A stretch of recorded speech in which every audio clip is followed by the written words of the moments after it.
Halo teman-teman, hari ini kita kembali belajar di rumah untuk menghindari penyebaran COVID-19. Kali ini kita belajar dengan menyimak sebuah tayangan bagaimana virus corona menyerang tubuh kita. Ayo sediakan alat tulis dan bersiaplah menjawab pertanyaan. Bagaimana virus corona menyerang tubuh kita? Mungkin itu jadi pertanyaan kita semua. Kita udah tahu gimana virus corona udah menginfeksi 1 juta orang di seluruh dunia sampai saat ini. Tapi yang mungkin belum banyak kita tahu, sebenarnya gimana sih virus ini nyerang tubuh kita? Mengapa infeksi virus ini bisa mematikan? Semua dimulai dari sini. Ketika virus corona masuk ke tubuh kita lewat percikan batuk atau bersin orang yang positif, baik secara langsung atau waktu kita nyentuh benda yang udah terkena percikannya dan gak cuci tangan setelahnya. Kalau udah gitu, si virus masuk lewat saluran pernapasan dan bergerak terus menuju sasaran utamanya, paru-paru. Disinilah virus yang punya 3 bagian utama ini mulai bekerja. Pertama-tama, paku protein corona ini akan nempel di paru-paru dan organ-organ lain yang selnya kaya akan protein ini, protein ACE2.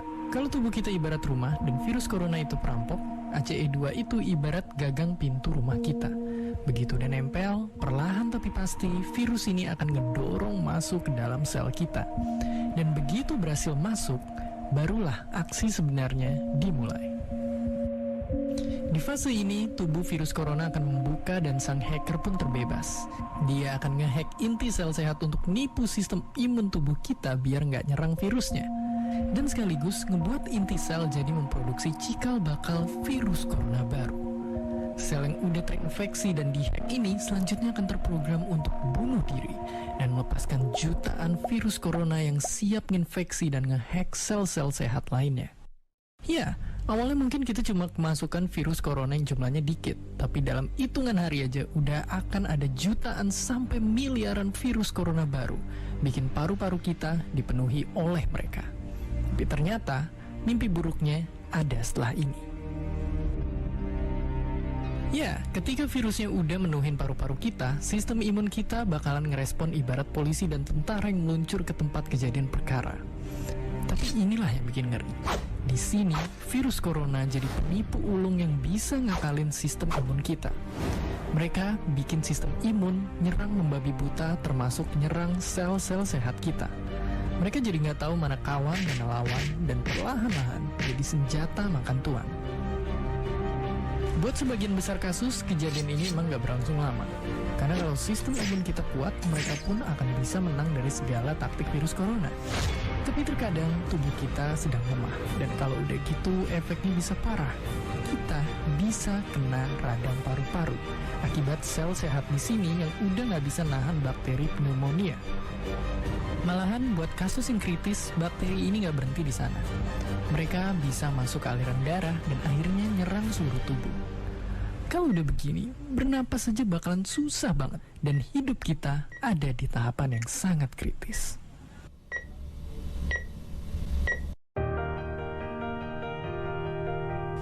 Ya, mungkin dengan fakta-fakta barusan bikin kita takut dan khawatir. Tapi ingat, kita pun punya cara buat memperkuat daya tahan tubuh kita. Makan makanan bergizi. Ya, bukan lagi sekedar 4 sehat 5 sempurna, tapi ikutilah pedoman gizi seimbang yang bisa ningkatin imun tubuh kita. Virus corona bisa parah kalau kita emang sakit, tapi kalau tubuh kita sehat, kita punya harapan untuk bertahan. Dan seperti biasa, terima kasih. Sekarang teman-teman sudah paham ya tentang bagaimana virus corona bisa menyerang tubuh kita? Nah, kita latihan menjawab soal berikut ini ya. Bagaimanakah cara kalian meningkatkan imun tubuh agar tetap sehat dan terbebas dari virus corona?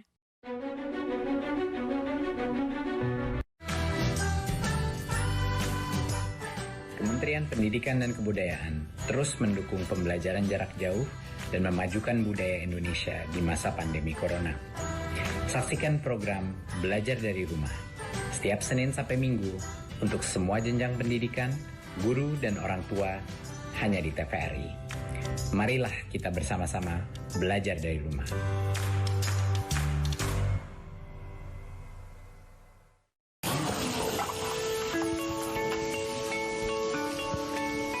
Perilaku hidup bersih dan sehat merupakan cara paling efektif untuk mencegah penularan virus corona. 1. Mari mencuci tangan menggunakan sabun selama 60 detik dengan air mengalir. 2. Tingkatkan daya tahan tubuh dengan istirahat cukup dan rajin berolahraga. 3. Konsumsi makanan bergizi seimbang yang dimasak sempurna dan minum air putih 8 gelas per hari. 4. Gunakanlah masker atau tutup mulut dengan lengan jika batuk atau bersin.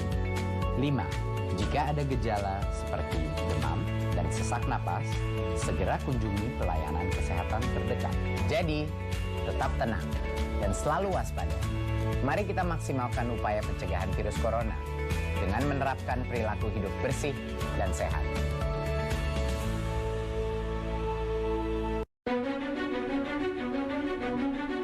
Dunia darurat virus corona. Saking menularnya, virus ini udah nyebar ke lebih dari 95% negara. Bahkan jumlah kasus paling banyak udah bergeser sekarang ke Eropa, yang sekarang jadi pusat penyebaran baru virus ini. Organisasi Kesehatan Dunia pun udah netapin virus corona sebagai pandemi. Tapi tunggu dulu, sebenarnya apa sih itu pandemi? Dan apa bedanya sama epidemi dan endemi? Apakah mereka semua beda atau sama dengan wabah? Jawabannya, mereka itu ternyata adalah 4 tingkatan yang berbeda. Jadi, biasanya tingkat siaga penyakit yang menular itu mulai dari tingkat daerah. Kalau nggak direspon dengan sigap, barulah akan mewabah sampai tingkat nasional. Dari sana, bisa tambah parah lagi jadi nyebar ke negara tetangga. Dan buat penyakit-penyakit yang paling berbahaya bisa menyebar ke seluruh dunia. Oke, terus seberapa bahaya pandemi sebenarnya? Lalu sebelum corona, apakah ada pandemi yang udah pernah dunia kita hadapi? Jadi, pendeknya, yang namanya pandemi tentunya bahaya banget. Coba aja lihat ke sini. Buat contohnya, malaria atau DBD yang sangat ditakuti anak-anak Indonesia adalah penyakit endemi. Kalau kamu pernah dengar tentang Ebola yang ramai di negara-negara ini, itu semua baru tergolong epidemi dan bukan pandemi. Lalu, kengerian COVID-19 ada di atas itu semua.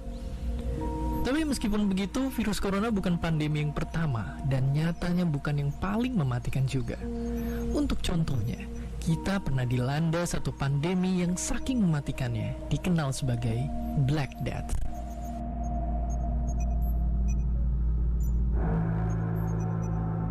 Jadi ceritanya dulu di abad 14, selama bertahun-tahun umat manusia diserang oleh penyakit yang menyebar dari kutu dan tikus.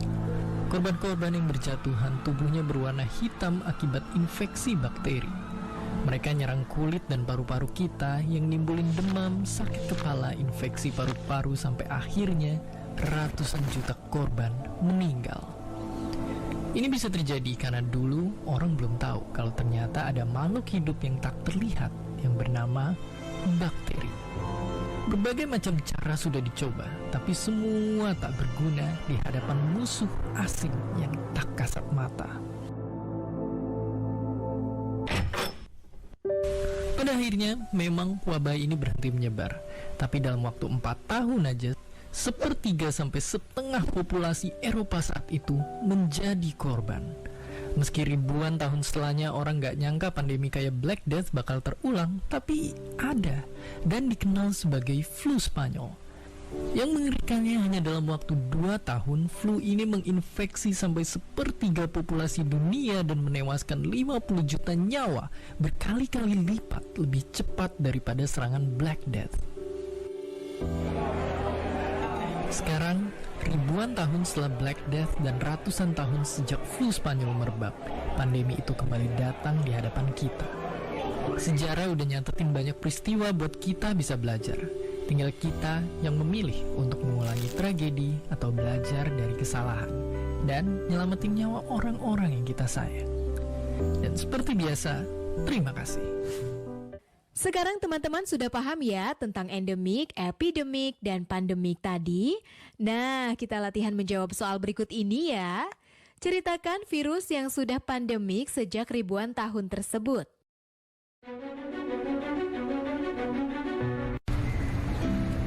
Corona jangan ganggu aku.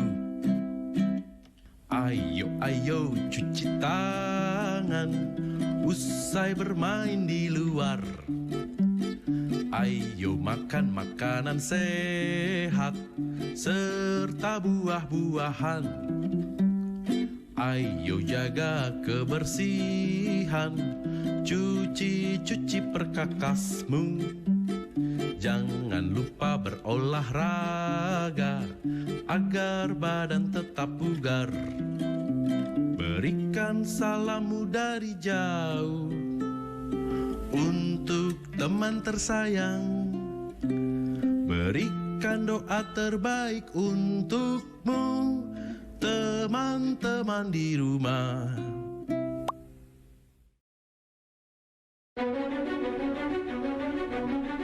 Bentuknya sama-sama kecil, tapi sekalinya bikin ulah satu dunia yang kerepotan. Mereka adalah virus dan bakteri, organisme yang paling suka disalahin kalau ada orang yang sakit. Tapi sebenarnya, seperti yang sering kalian tanyakan ini, apa sih bedanya mereka dan manakah yang lebih mematikan? Simpelnya banget, kalian mesti tahu dulu kalau dua-duanya itu bisa mematikan. Ya, karena mematikan atau enggak tergantung jenis virus atau bakterinya. Misalnya penyakit tuberkulosis atau TBC, jadi salah satu penyakit paling mematikan di dunia yang disebabkan sama bakteri.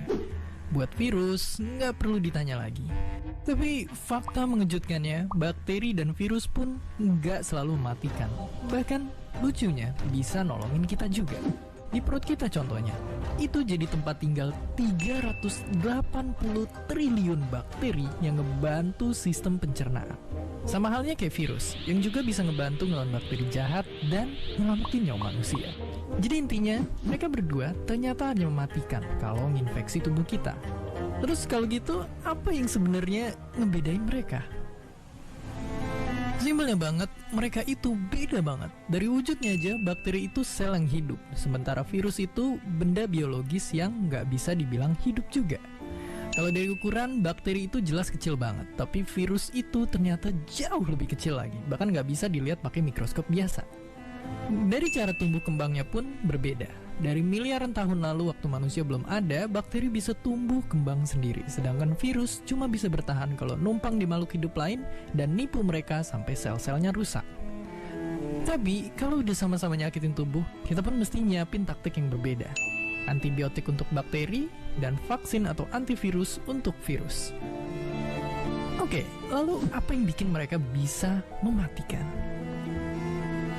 Simpelnya begini, karena mereka punya banyak taktik buat menginfeksi. Bakteri jahat adalah makhluk yang siap nyerang tubuh dengan memperbanyak diri atau ngehasilin racun dan akhirnya ngeganggu kerja suatu organ. Sedangkan virus itu paling jago nyerang kita, karena bisa ngenalin dan nargetin sel yang mau dia rusak. Mereka akan nerobos masuk dalam sel itu, ngehack inti selnya, dan selnya pun mati dan virus-virus baru akhirnya tercipta. Ya, virus ini jago banget nyerang kita, seakan dia hidup dan bisa mikirin strateginya. Tapi bukankah mereka nggak dihitung sebagai makhluk hidup? Ini adalah wujud para virus sebenarnya.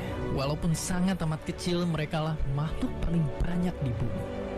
Kalau semua virus ini kita jajarin, panjangnya akan mencapai 100 juta tahun cahaya, melewati tata surya, melintasi galaksi Bima Sakti hingga 2000 galaksi lainnya. Apakah mereka makhluk hidup? Iya, tapi nggak juga. Makanya mereka dinamain makhluk hidup transisi. Dianggap nggak hidup karena nggak ngalamin metabolisme, tapi dianggap hidup karena bisa berkembang biak.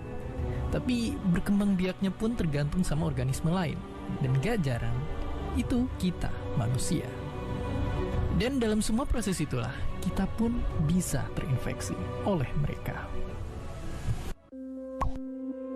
Ya, virus dan bakteri yang berkali-kali lipat lebih kecil dari kita sama-sama bisa mematikan.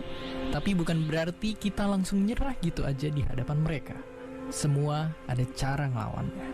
Pakai antibiotik, pakai vaksin, pakai sabun, atau bahkan jaga jarak dan berdiam di rumah. Pilihannya balik ke kita. Dan seperti biasa, terima kasih.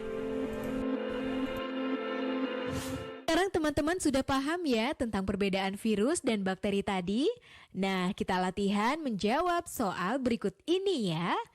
Apa pesan yang dapat teman-teman tulis dan terapkan dalam kehidupan sehari-hari dari menyaksikan tayangan tentang virus dan bakteri tadi?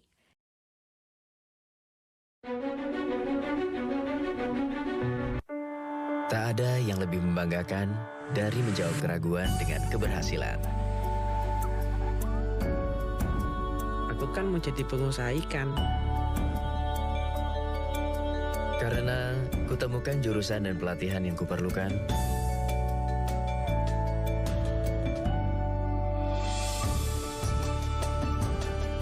SMK, langkah awal sebuah keberhasilan.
Menari adalah nafasku, bagian dariku, bahasaku, bahasa yang begitu indah.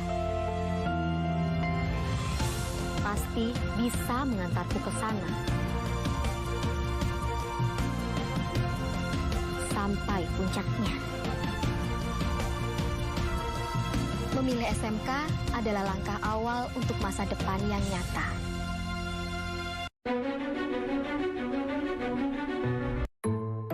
Kalau kita ingat masa kecil, hidup rasanya enak banget.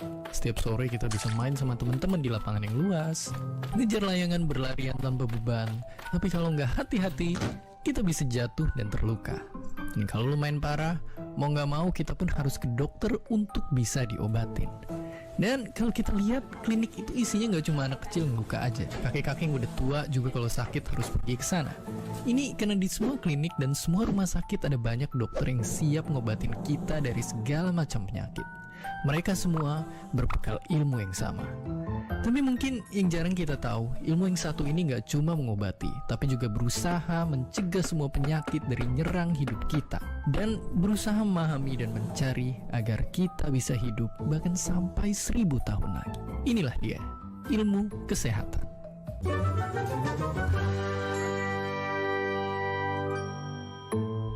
Untuk paham soal ilmu ini, bayangin sekarang kita lagi ada di bengkel. Di pojok sana, ada teknisi-teknisi yang ngebedah nyari tahu bagian mobil mana yang rusak dan mesti diperbaiki. Di sisi seberang, teknisi lain juga sibuk ngeganti oli yang usang dan ngencengin baut yang longgar. Semuanya agar bisa bikin mobil rusak jadi bisa ngebut lagi. Dan ya, seperti inilah sebenarnya ilmu kesehatan. Sebuah ilmu yang pelajarin gimana caranya agar tubuh manusia yang rusak bisa berfungsi lagi. Itulah yang awalnya jadi cerita tentang gimana ilmu kesehatan muncul dan berkembang. Tapi tentu tantangan sebenarnya nggak berhenti di sana. Tujuan utamanya bukan cuma bikin mobil rusak bisa jalan lagi, tapi lebih jauh dari itu. Gimana caranya kita bisa tahu apa yang bikin mobilnya rusak, biar nantinya kita bisa mencegahnya biar nggak rusak lagi, sampai akhirnya bisa mengaspal di jalanan sampai waktu yang lama. Dan ini bisa kita lakuin dengan memperluas pandangan kita, ngamatin semua mobil yang ada di jalanan untuk tahu apa-apa aja yang bisa jadi penyebab mobil itu rusak. Itu yang kemudian dipelajari dan dicari tahu cara mencegahnya. Jadi ya, kalau dulu kita sebatas cuma ngobatin orang sakit, sekarang ilmu kesehatan udah jauh berkembang. Sekarang kita pakai ilmu ini biar bisa nyegah orang biar nggak sakit sama sekali. Meskipun sekarang masalah kesehatan belum sepenuhnya terselesaikan, kita mesti tahu kalau untuk sampai ke sini, jalan yang kita lalui udah panjang banget. Dan inilah kisahnya. Sejak dulu kala, ilmu kesehatan udah ngebantu kita bertahan hidup. Dan sebenarnya ilmu ini adalah perkembangan dari ilmu lain yang udah pernah kita bahas sebelumnya, biologi. Itulah mengapa sejarah mereka pun gak jauh beda. Dari video biologi kemarin, kita udah tahu kalau dokter-dokter pertama muncul di Mesopotamia dan Mesir. Mereka melakukan operasi-operasi sederhana dengan obat-obatan sederhana. Dan begitu peradaban terus bergerak sampai ke Yunani kuno, di sanalah pria bernama Hippocrates menyadari kalau penyakit itu terjadi secara alami. Dan dengan gak lagi ngeliat kesehatan dari sisi gaib, ilmu medis jadi bisa terus berkembang. Tapi kemudian 1000 tahun lalu muncullah tokoh yang mengubah wajah ilmu kesehatan.